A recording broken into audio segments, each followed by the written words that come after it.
Le peuple de Dieu était prisonnier en Égypte.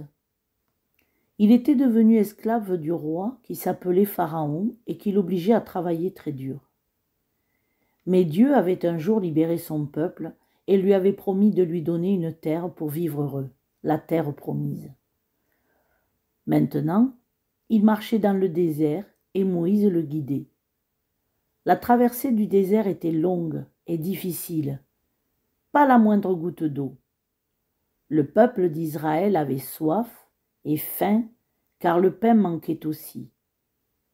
Mais Dieu ne l'abandonna pas. Il lui donna du pain et de l'eau. Après de nombreux jours de marche dans le désert, le peuple arriva au pied d'une grande montagne, le Sinaï. Pendant que le peuple installait un camp et dressait des tentes pour se reposer, Moïse monta seul sur la montagne vers Dieu. Le Seigneur l'appela et lui dit : « Va dire de ma part à mon peuple, vous avez vu comment je vous ai libéré du pays d'Égypte et fait venir jusqu'à moi.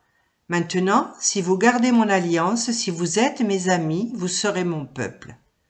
Je vais venir parler sur cette montagne devant vous. Préparez ma visite. » Moïse descendit de la montagne et redit ces paroles au peuple.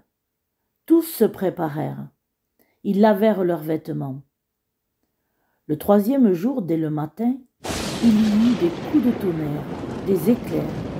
Une épaisse fumée comme une nuée apparut sur la montagne et tous entendirent un son de trompe très puissant.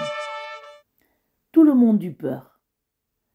Moïse fit alors sortir le peuple du camp à la rencontre de Dieu, mais il lui interdit de monter sur la montagne. La montagne était toute fumante, parce que le Seigneur était descendu dans le feu, et le son de la trompe était de plus en plus fort. Moïse monta sur la montagne. Il parlait à Dieu. Et Dieu donna ses paroles d'amitié, ses paroles d'alliance. « Je suis le Seigneur ton Dieu qui t'ai fait sortir du pays d'Égypte. Je t'ai libéré. Tu n'auras pas d'autre Dieu que moi.